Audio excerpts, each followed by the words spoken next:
this no longer defines me. But when I was a teenager, it caused me such horrible anxiety that I considered greatly harming myself.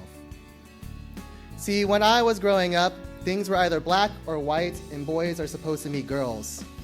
It forced me to want to sit in the back of the classroom, never raise my hand. I just wanted to be invisible. But this is not me coming out.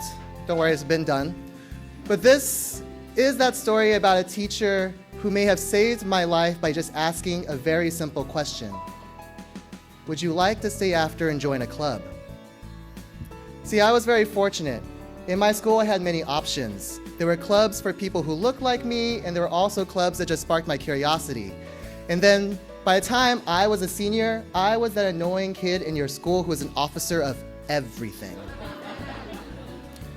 I don't have to remind many of you why after-school programs are important, because you already know a lot of the impact. But for tonight, I want you to see clubs in the most simple form.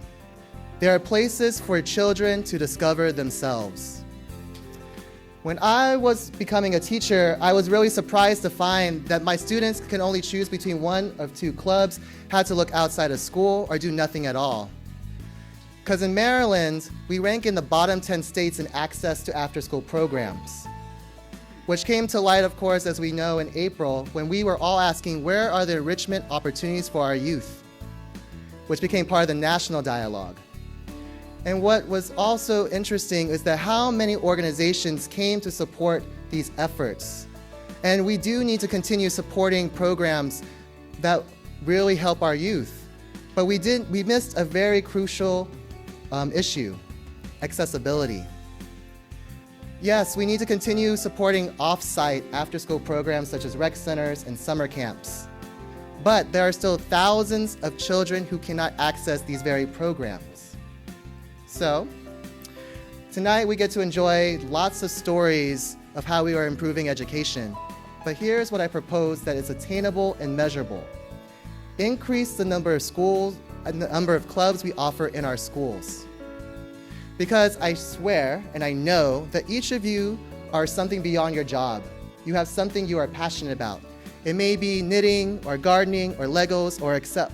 I don't know why I said Excel, but there may be a child who does love Excel out there, or is yet to discover their passion for it. Going off script, of course. To my teachers, I was once a teacher myself, I can't ask you to do one more hour of anything. That's just not going to happen. So this is for you, my non-educators, as well. Can we shift your idea of how you get involved with schools? Most people are volunteering at churches. They think about school fundraisers or tutoring. How about spending an hour building strong relationships with a group of students?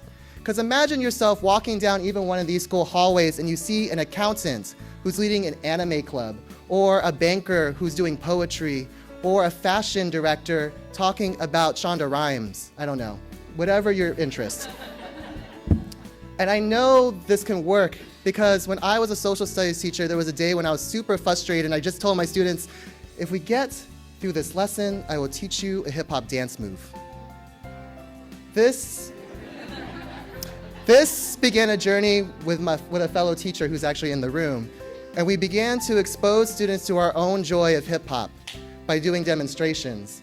We then asked students, if you're interested, come to a 1-hour workshop with no commitment. If that does interest you, we will coach you and support you to learn our craft and explore it more. But then we also learned we have to sometimes just step out of the way and give them the experience leading the club. So, are clubs the holy grail in improving education? I'm biased, I think so. Because I can imagine myself as that kid in high school who may have had a very different trajectory. And there may be that child who now has that passion. But here is the kicker. When you involve and welcome people into the school, they have a story of a child they can grab onto. Now education is relevant in their lives, and they can be part of our movement to increase and support education. So in 5 minutes, I cannot change all your minds about clubs, but I hope I can at least plant the seed to continue the conversation. I'll be here after the program. But I hope that you can ask yourself, what club will you start? Thank you.